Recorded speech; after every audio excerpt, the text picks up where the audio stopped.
Je n'oublierai jamais le témoignage de Ben. Lorsqu'il avait 17 ans, tu étais dans ta dernière année pour le bac. Et voilà qu'il est dans le bus qui conduit à l'école.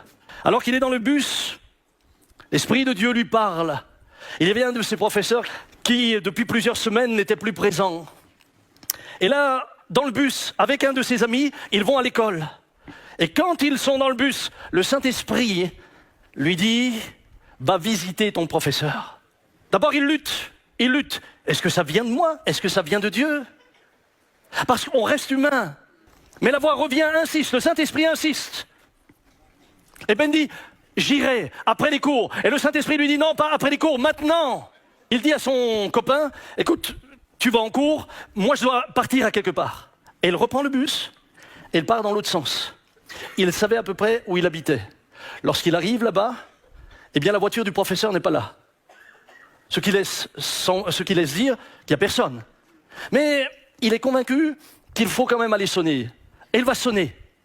Il va sonner à la porte. Personne n'ouvre.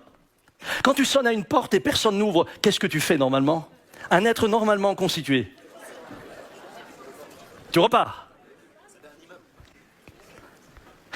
Mais quand le Saint-Esprit est là, il te fait faire des choses qui sont inhabituelles. Mais il faut que ce soit lui. Parce que j'en ai vu faire des choses inhabituelles au nom du Saint-Esprit. Ils auraient mieux fait de rester à la maison. Et donc, comme c'était un immeuble, il sonne. Et comme il n'ouvrait pas, le professeur, il a sonné aux autres sonnettes. Chez tous les voisins, et personne n'ouvre. Mais le Saint-Esprit lui dit, continue. Il a sonné, écoutez bien, il a sonné pendant 5 minutes. Et tout d'un coup, le professeur a entrouvert sa porte. 5 minutes. Et quand la porte s'ouvre, le visage du professeur est tout pâle. Et il lui dit, Benjamin, qu'est-ce que tu fais là?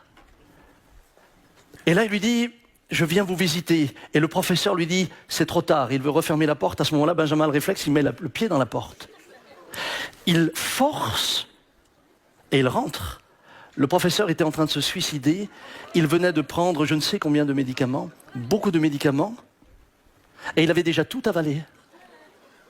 À ce moment-là, les secours sont appelés, les secours sont arrivés, et le professeur a été hospitalisé. Le médecin dira que si le professeur, sur l'œilleton, n'avait pas vu un de ses élèves, il n'aurait jamais ouvert. Il n'aurait pas eu la force. Mais là, le fait de voir un de ses élèves, voir quelqu'un qu'il connaît et qui le surprend, a amené un apport d'adrénaline suffisant pour qu'il ouvre la porte.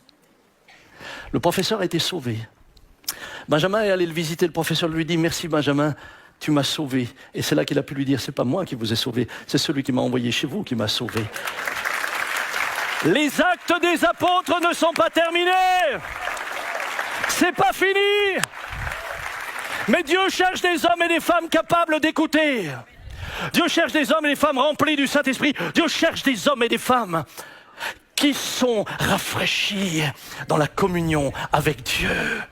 Il ne cherche pas des paroissiens. Il ne cherche pas des membres de la porte ouverte. Il cherche des disciples remplis du Saint-Esprit. Jeunes ou vieux, hommes ou femmes, petits ou grands, il les cherche.